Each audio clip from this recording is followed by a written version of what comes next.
ito galing to sa Office of the President at saka Presidential Communications. Ayon sa ating source, dapat yung Facebook mo naka-open at may access ang mga buwaka ng inang mga bangag. So again, that is invasion of privacy ng isang kawani ng gobyerno. Hindi porket sila kawani ng gobyerno, kaya ng panghimasukan ni Liza Satanas o ni Marcos Jr. etong kanilang mga personal na mga bagay-bagay. So yung suppression, oppression, panghaharas, surveillance, at even, ayon sa ating source, noon pa, nung umuwi ako sa Pilipinas, si Liza Marcos mismo ay may mga inuutusang taong ipatap ang kanilang mga telepono para siya ay magmarites. Okay? Siya ay magmarites, eavesdropping, or makinig, magchismis dito sa mga taong pinaghinalaan niya na gusto niyang pakinggan ang pinag-uusapan, wina-wiretap ayon sa ating source kasi bangag lang siya. Diba? Ito mga kababayan ay bunga kasi ang panggigipit sa publiko, especially yung mga taong mismo na nasa loob ng gobyerno, yun ang mga unang biktima. Kaya sila yung unang nagpo-forward nitong mga dokumentong ito. Diba? So sila ang nagpo-forward mga palangga ng bonggang-bonggang mga documents so the people will know. Right? Para malaman nila kasi sobra na at garapalan na ang ginagawa nitong gobyernong ito. Katulad na lamang, again, yung sa lottery na, ayan, talagang may nanalo habang nagkakagulo tayo sa PIDEA Leaks at si Marcos Jr. ay nasasangkot nga dito. May pinanalo naman 100 million. So yun yung mga isyong ito, mga kababayan. Ito kasi hindi pinapakinggan ang ating hinaing. Hindi tayo pinapakinggan kasi bangag nga ang inyong presidente. Hindi tayo pinapansin, nagbingi-bingihan sila kahit na harap-harapan na isinusubo sa inyo ang malupit na korupsyon sa smuggling, sa pulburon na kinasasangkutan niya, sa bribery, lahat-lahat na. Diba? Ano pa kung bakit tayo naging ganito na ngayon? Bakit may mga nagli-leak? Kasi even ang mga pulis, mga ordinaryong pulis, mga AFP personnel na mga bruskong-brusko, na mga naggagandahang sumumpa at nagbubuwis ng kanilang mga buhay, nakaatang ang kanilang buhay everyday, mismo pinagbabawalan ng bangag na presidenteng ito gumamit ng kanilang telepono. Nag-release ng memorandum si Bangag na bawal silang manood ng Facebook or YouTube kahit wala silang ginagawa during mga petiks-petiks time ng kanilang trabaho kasi takot at bangag ang gobyernong ito na marinig ang boses ko, boses nyo, mabasa sa comment section yung hinaing ng mga mamamayan. Ngayon mga palaga, okay? Remember yung inulat ko sa inyo na shinare din ang ating puting ahas na sa Malacanang sa Office of the President. Nag-hire sila, bayad ng taong bayan ng potato fries, pero ang pwedeng lumamon, sila lang na mga jejemon, yung mga patay goods. Okay, na mga bangag. Siguro, during the break ng kanilang pagsisingot, nagpe-french fries sila, tapos ayaw nilang pakainin yung mga ordinaryong workers sa Office of the President. At kapag hindi sumunod itong mga mga simpleng mga empleyado na they've been there for what? More for dekada-dekada na. Kapag nanood ng mga Facebook o ng mga YouTube, ay what?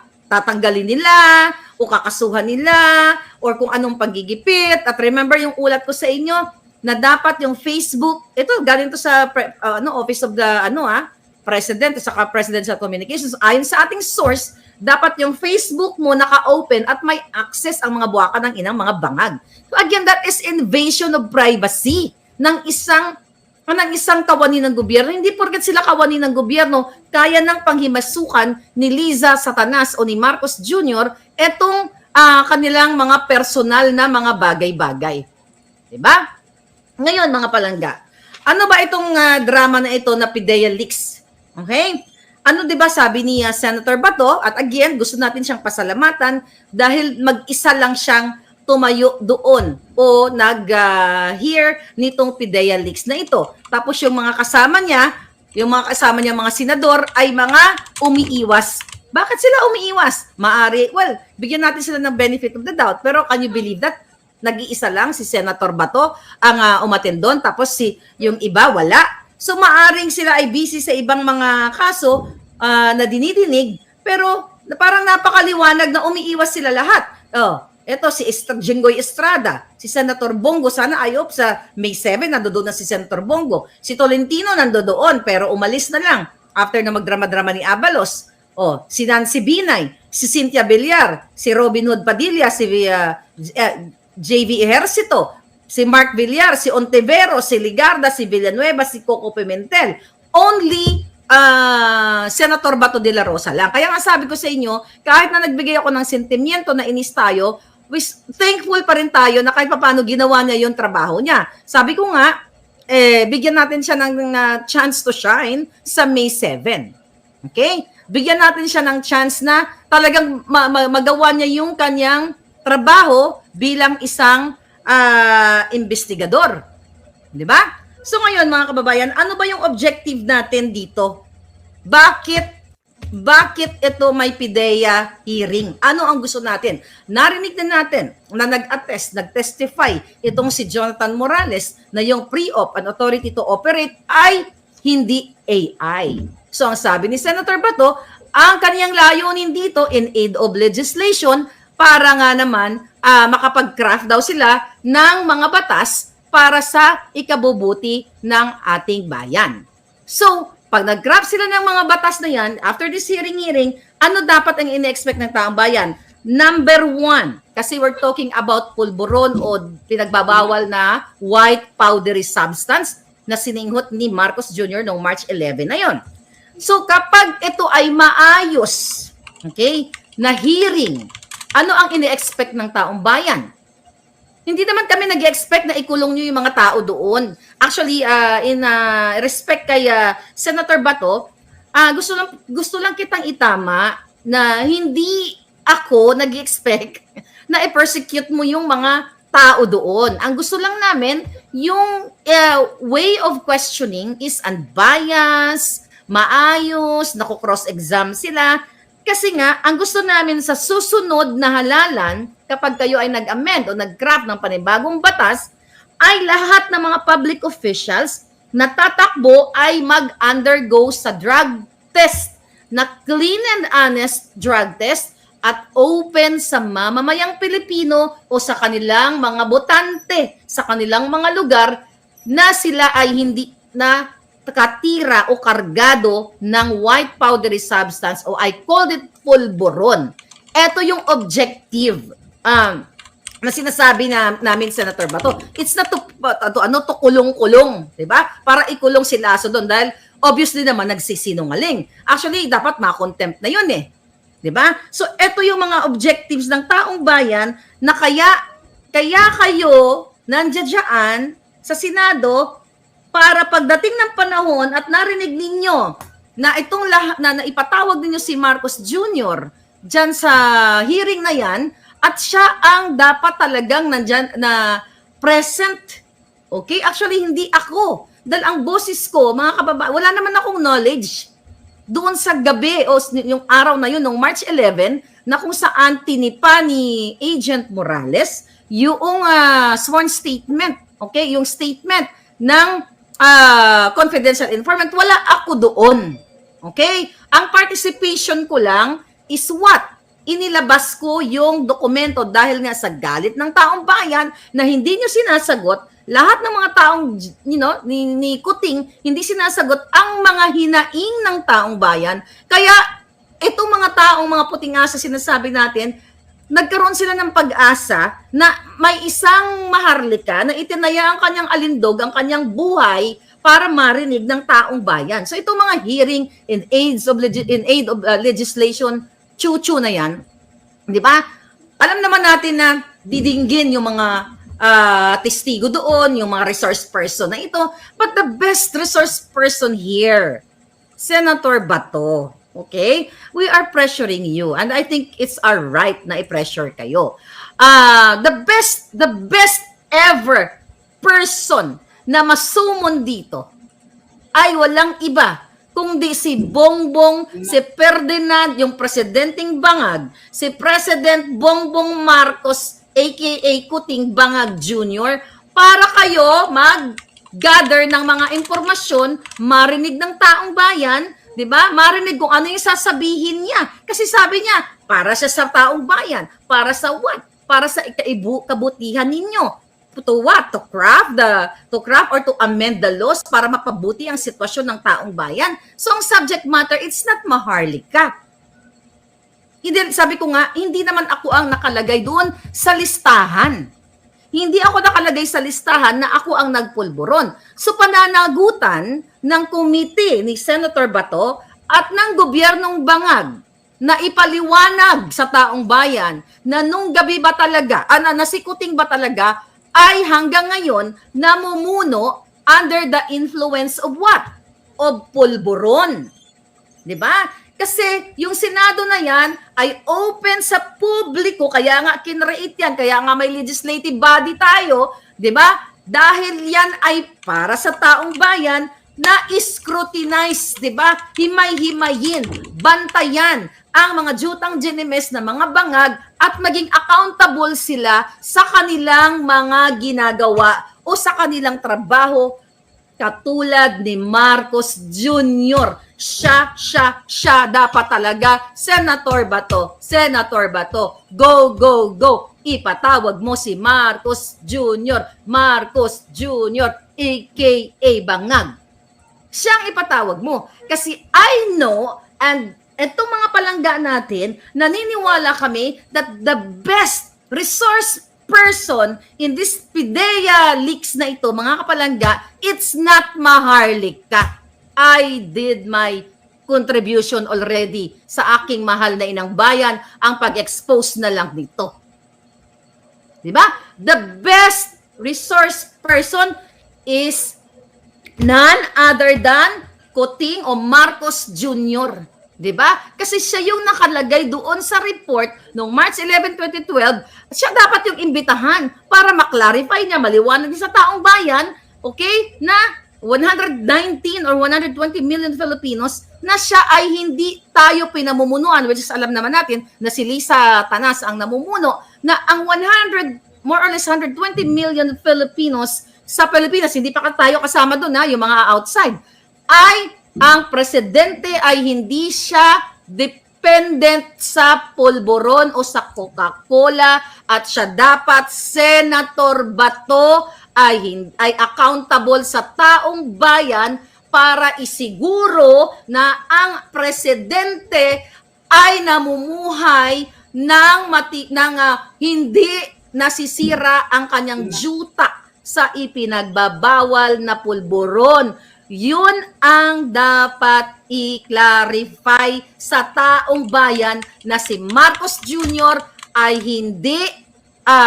hindi nakakarga ang kanyang utak sa Coca-Cola na yan. So ngayon mga palangga, ang sinabi ko kanina, so kapag pinatawag yun na si Kuting, Senator Bato, and the rest of this, actually hindi na si Senator Bato dito, kawawa nga siya, mag-isa lang siya dun eh. 'Di ba? Ayaw makisama to mga markahan niyo tong mga mga ginayupak na tong, mga senador na tong nabanggit ko. 'Di ba? Pasweldo sila ng taong bayan. Wala sila, umiiwas sila dahil ba presidente ang asangkot dito? Yan din yung question ni Mr. Morales ni former agent Jonathan Morales. Dahil ba ang sangkot dito ay presidente? Kaya nga, Senator Bato, nagpapasalamat na ang taong bayan sa iyo. Na ito talagang, actually na malaki talaga ang pasalamat ng taong bayan. Kasi kung hindi dahil kay Senator Bato, sabi nga niya, pwede naman ng parang, pwede niyang, well, actually, maling statement yun, na pwede naman niyang hindi ituloy. That's a no-no, di ba? I don't know, sinabi niya exactly yan. Pero kasi sa ngalan ng katotohanan, sa ngalan ng lingkod bayan na sinasabi, number one talaga dito ipatawag si Marcos Jr. Actually, nakakaawa si Maricel Soriano. Actually, naawa ako sa kanya. But again, collateral damage lang ito. Parang casualties of war. Nakalagay kasi yung pangalan niya doon, di ba? Di ba mga palangga?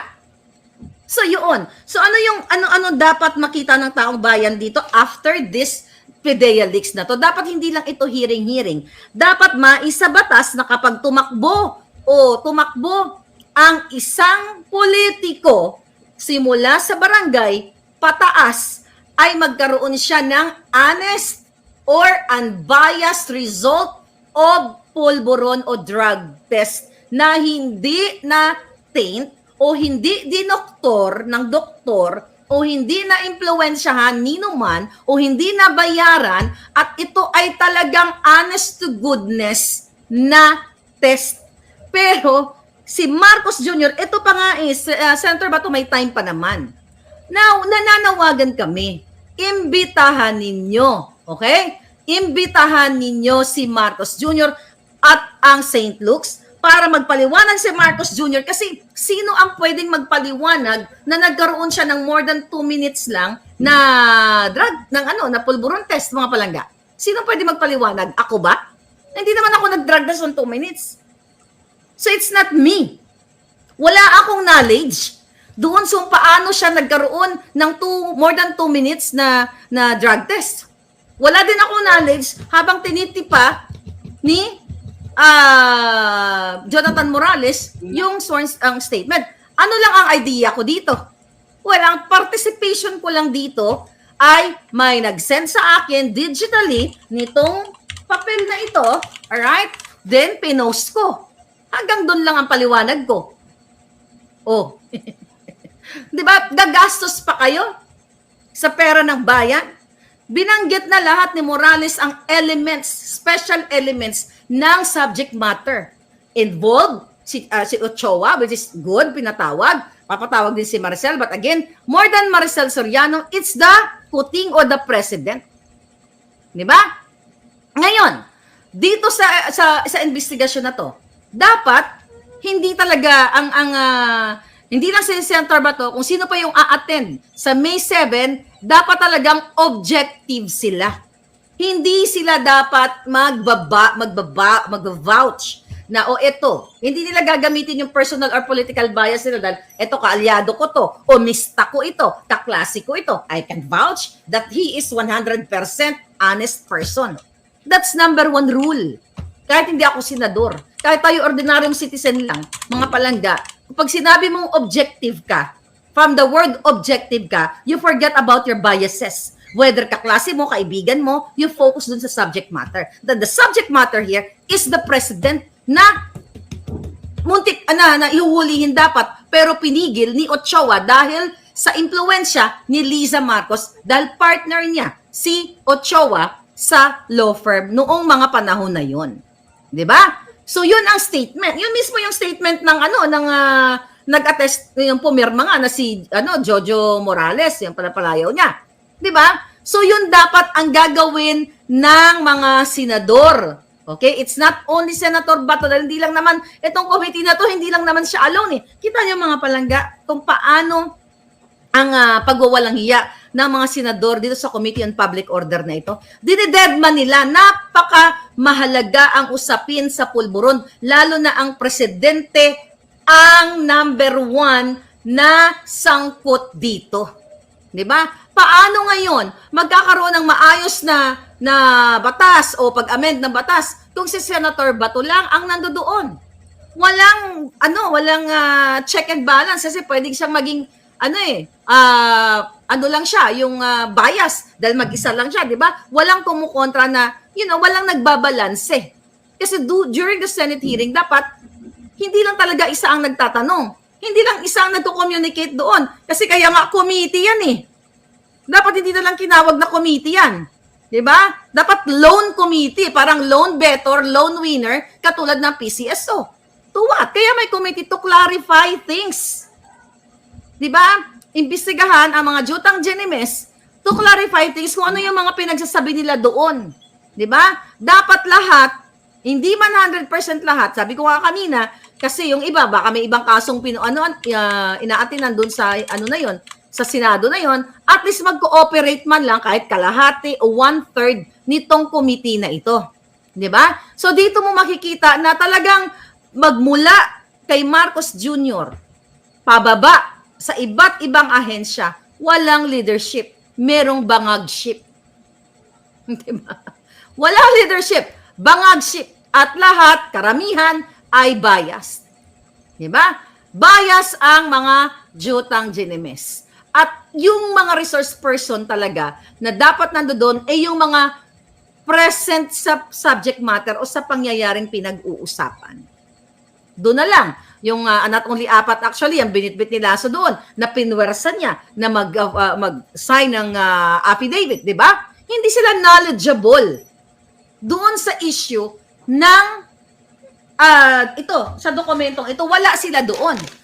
Ako rin, hindi rin ako knowledgeable. Anong kinalaman ko doon? Ang alam ko lang na ito pa ulit-ulit, nanonood naman si Senator Bato, mga senador dito, nanonood naman kayo. Pag itanong nyo sa akin, ano nalalaman ko dyan? Dito sa dokumento na yan, abay malay ko. May nag-send lang sa akin, pinost ko. Di nag-opinion ako. At nananawagan ako, nagbigay ako ng aking pahayag na dapat ang Presidenteng Marcos Jr. ay sumailalim dyan sa hearing na yan at sumailalim sa clean and honest drug test. Not 2 minutes, not even 3 minutes, 4 minutes, at not the urine test, but yung hair follicle test. Diba? Oh, siyempre ako ang source. Oh, ako ang source. Oh, anong tanong niya sa akin? Oh, ito. Oh, ayan. Diba? So, nililihis kasi. Okay? Huwag kasi natin ilihis, panagutin natin. Dapat maging accountable ang nasasangkot dito at wala pong ibang nasasangkot dito kundi ang presidente. Ang dami kong nababasa na sabi, wag yung sisisihin yung naglabas nito. So, nagagalit sila kasi inilabas ko ito, di ba? Pero ang taong bayan natutuwa kasi nalaman ninyo na si Marcos Jr. noong 2012 ay nagbabangag-bangag pa pala. Di ba?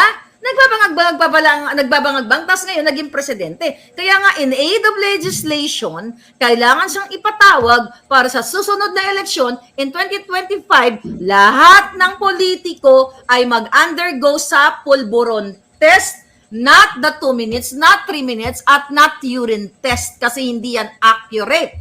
Pwede rin nga doktorin ng mga doktor. Kaya sabi ko, pagpaliwanagin lahat, how come na more than 2 minutes lang ang pulburon test ni Marcos Jr.? Di ba? Wala yan. Hindi yan obra yung mga na yan. Itong 2-minute screening test niya, malinaw pa sa sikat ng araw na ito ay what? Ito ay doctorate. Diba? Dinoctorate. Dinoktor. Nag-doctorate na si Kuting. So ngayon, mga kababayan, okay. Yeah. At dapat nasa puso to ni Senator Bato, itong usaping ito. Kasi diba, nung panahon ni Pangulong Duterte, ay lumaban siya, diba, sa, yan ang nila, yung war on drugs sila ni Pangulong Duterte. At napaka-importante ito kasi, sabi nga natin, malapit ito sa puso niya, itong laban na ito. So, pero, anong ginagawa ngayon ng Malacanang? Okay? Senator Bato, sabi mo, di ba, matapang ka, para ka sa bayan, at we're giving you, sabi ko nga, the benefit of the doubt para ipakita mo sa May 7. Pero, question ko, sabi nga sa batas, di ba, pinaliwanag ni Mr. Morales, na ang pagko-conduct ng investigasyon dito sa mga nagpupulburon o yung mga, tulad ng 1.8 na yan, wala pong pinipili ang batas na kapag ikaw ay presidente na at ikaw ay may nag-report sa'yo o napatunayan, nag-attest na ikaw ay nagpupulburon o humihit-hit ng white powdery substance, ay exempted ka. Kaya dapat nga sa May 7, nandiyan dyan si Marcos Jr. Kung hindi natin siya ipapatawag, so ibig sabihin, he's above the law? Di ba? Siya ba ay makapangyarihan sa lahat at gusto niyang dahil presidente siya, hindi na siya pwedeng ipatawag, mga kababayan? Ang daming issue dito. Actually, yung nilabas natin kagabi, na 2 passport ni Emeterio Bitong at Emeterio at Ramil Bitong na Director 3 o J2 na kinaray-karay ni Virgilio Lasso doon ay disapproved ng Commission on Civil Service Commission. So, ang dami talaga doon dapat na i-interpolate, dapat talaga i-cross-exam, not only ni Senator Bato, but other senators na miyembro ng Committee on Public Order na yan. Pero they failed us nung last time, nung April 30. So yan dapat ang makita ng taong bayan. Grabe to, no? Pati password ng Facebook ay kailangang malaman ng gobyerno. Kung totoo man itong panibagong pasabog ni Maharlika, ay grabe naman yan. Pati Facebook ng mga pulis, binubuksan ng gobyerno. Pero hindi natin alam kung totoo ito. Ito, sabi ito ni Maharlika, galing daw mismo sa Office of the President. Aba, hindi na ano yan. Alam nyo, sa totoo lang, tahimik lang yung mga pulis ngayon, itong mga militar natin. Kasi siyempre, susunod yan sa amo nila kung sino yung nakaupo. Pero hindi habang buhay na meron na ganyang nakaupo, na siya ang nakaupo. Paano pagdating ng panahon? Itong mga pulis natin, merong mang hindi matitino pero maraming matitino dyan, at maraming mga pulis natin dyan na alam nila kung tama o mali yung ginagawa ngayon sa kanila, kung totoo man ito. Pero ito ang napakatibay na ito ni Maharlika, kasi yung mga pasabog kasi niya hindi kayang hindi kayang tapatan sa mga kagaya kay Silisa Marcos, si PBBM. Hindi nila kayang patahimikin Bawat pasabog mayroong mga mga pinagmulan talaga na source niya.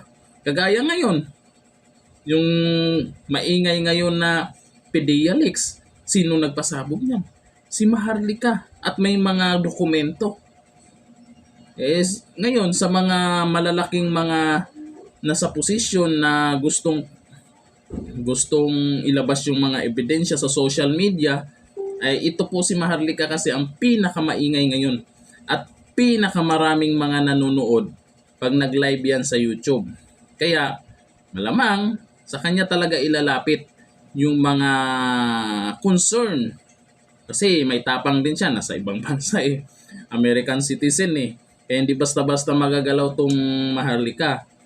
Kaya kung may mga ebidensya na kontra sa gobyerno, sa kanya pinaparating. 'Di ba? Siya yung number 1 ngayon sa politics. Dati si Thinking Pinoy, daming nagulat bakit bilang tumahimik nung nanalo si PBBM. Yun ang tanong, bakit tumahimik? Ito, siya yung pinaka inaabangan palagi. Inaabangan na nga ng mga senador Bakit ko nasabi? Yung post lang niya nakaraan, yung about kay Bato de la Rosa, tanong lang niya na kung nabayaran na ba ni Lisa Marcos. Nabasa agad ni Bato de la Rosa habang nasa Senate hearing yun. Live na live habang nasa Senate hearing. Nakita agad niya. Inaabangan din to ng mga senador, at malamang inaabangan din ng mga congressman, inaabangan din ng vice president, inaabangan din ng presidente, at syempre inaabangan din ng mga cute dyan. Kung sino may mga cute dyan. Kaya ang source ni Maharlika, naniniwala ako, hindi basta-basta. Hindi basta-basta ang source ni Maharlika. Mayroon talagang mayroon talagang nandyan sa Malacanang na bawat galaw ng mga Marcos ay alam. Kaya ngayon, tuloy-tuloy ang pagbaba ng trust rating ni PBBM. Grabe, tapos dinaanan nila sa ganito. Kasi syempre takot sila dyan. Pag ganyan nangyayari, magkakagulo. Tapos yung mga militar natin, mga pulis, may mga contact na kay Maharlika or kaganito. Kasi ang sabi ni Maharlika, binabawalan yung mga pulis. Ngayon, nakaraan binawalan mag-cellphone. Ngayon, binawalan manood daw kay Maharlika kung ano yung mga pasabog, yung mga pinagsasabi. Ay hindi may iwasan yan. May mga pulis pa rin, pagdating ng bahay, manonood pa rin yun. No? Ano sa tingin nyo dito sa bagong pasabog ni Maharlika? Comment down below. Hanggang dito lang. Thank you. Bye-bye.